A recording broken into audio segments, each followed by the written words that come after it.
ભાભર ખાતે જૈન સાધ્વીજીની છેડતી કરવાના પ્રયાસનો મામલો. બનાસકાંઠા પોલીસ પર જ્ઞાનીબેન ઠાકોરના આક્ષેપ. નિર્દોષ યુવકોને પોલીસ માર મારતી હોય તેવા આક્ષેપ. માર મારી ગુનો કબૂલ કરાવતા હોવાના આક્ષેપ. જોકે આક્ષેપોને જિલ્લા પોલીસ વડાએ નકાર્યા. જૈન સાધ્વીજી છેડતી પ્રયાસ કેસમાં અલગ અલગ જાતિના શંકાસ્પદ લોકોની પૂછપરછ કરાઈ છે. એસપી પોલીસે 350થી વધારે શંકાસ્પદોની પૂછપરછ કરી છે. એસપી પોલીસે એક પણ વ્યક્તિને માર માર્યો નથી. એસપી પોલીસની અલગ અલગ ટીમો અલગ અલગ સોર્સ દ્વારા તપાસ કરી રહી છે. એસપી પોલીસ પર જે આક્ષેપ છે એવો કોઈ બનાવ બન્યો નથી. એસપી ભાભર નવા 19 તારીખે પૂનમના દિવસે એટલે કે તારીખ 19/8/2024 રોજ સાધ્વીજી જોડે એક છેડતીના ભાગરૂપે જે ઘટના બની હતી એના તપાસના અંતે અનેક આ વિસ્તારના યુવાનોને પોલીસ સ્ટેશનમાં બોલાવીને એમના પૂછપરછ કરવામાં આવી. પૂછપરછ કરે એમાં વાંધો ના હોય એ પૈકીના કેટલાક યુવાનો એમને 21 તારીખે પોલીસ સ્ટેશનની અંદર જે અલગ અલગ અધિકારીઓ પોલીસ અધિકારીઓ એલસીબી હોય એસઓજી હોય એમને પોલીસ સ્ટેશનમાં બોલાવીને પોલીસને જે પ્રક્રિયા કરવાની કે તપાસ કરવાની છૂટ હોય પણ એની સાથે નિર્દોષ લોકોને હેરાન કરવા માટેની કોઈ છૂટ ના હોય. આ જીગર નામનો છોકરો છે એને રાતે ત્યાં બોલાવ્યો, ઢોર માર માર્યો અને એને નગ્ન કરીને એના ફોટા એલસીબી પોલીસ અધિકારીઓએ લીધા અને ત્યાં સુધી બરોબર છે. પણ એને એવું દબાણ કરવામાં આવ્યું કે આ ગુનો જે સાધ્વીજી જોડે છેડતી થઈ છે એ ગુનો તે કર્યો છે એમ કબૂલી લે તો વરઘોડું ગાડીને અમે છોડી દઈશું ને આ કેસ પૂરો થાય. આ પોલીસની માનસિકતા દર્શાવે છે કે ઠાકોર સમાજના છોકરાને ઢોરમાર મારીને પરાણે ગુનો કબૂલવા માટે મજબૂર કરે છે બનાસકાંઠાની એલસીબી પોલીસ. હું એમને કહેવા માંગુ છું કે તમારી આ માનસિકતા એ દર્શાવે છે કે તમે જેટલા પણ ગુના બનતા હશે એ ગુનામાં આ રીતે નિર્દોષ લોકોને જ કબૂલાઈને જેલને હવાલે કરતા હશો.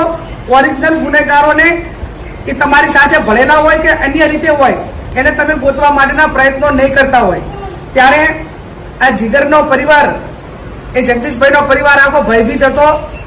મને સમાચાર મળ્યા એ કુટુંબને આશ્વાસન આપવા માટે અમે આવ્યા છીએ.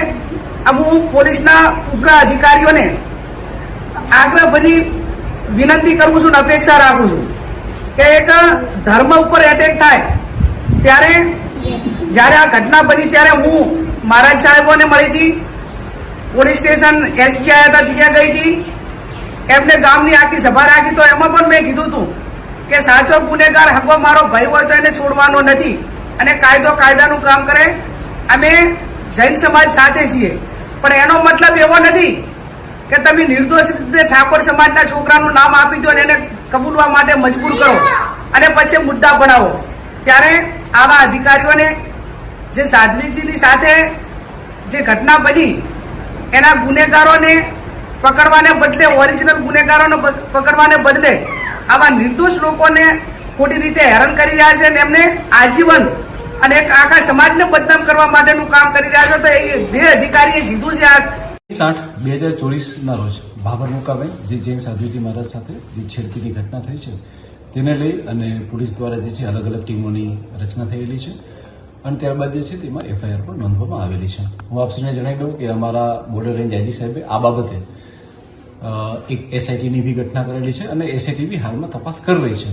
અમે લોકોએ બનાસકાંઠા પોલીસે અત્યાર સુધીમાં 350થી વધારે આવા શંકાશીલ લોકોને લાવી તેની પૂછપરછ કરી અને તેને જે છે એ તેની ઓળખ પણ કરાવેલી છે. પરંતુ આ 350 જે લોકો છે તે તમામ અલગ અલગ જ્ઞાતિના છે, કોઈ પણ એક જ જ્ઞાતિના નથી. તમામ જ્ઞાતિના અને તમામ ધર્મના લોકો છે કે જેની અમે પૂછપરછ કરી રહ્યા છીએ. હું આપ લોકોને વિશ્વાસ દેવા માંગુ છું કે પોલીસે આ 300-350 જેટલા બી લોકો બોલાવ્યા છે આમાંથી કોઈ પણ વ્યક્તિની ના તો કોઈ મારપીટ કરી છે ના તો કોઈ એમનું માન સન્માન ખવાય એ રીતની કોઈ વસ્તુ કરી છે.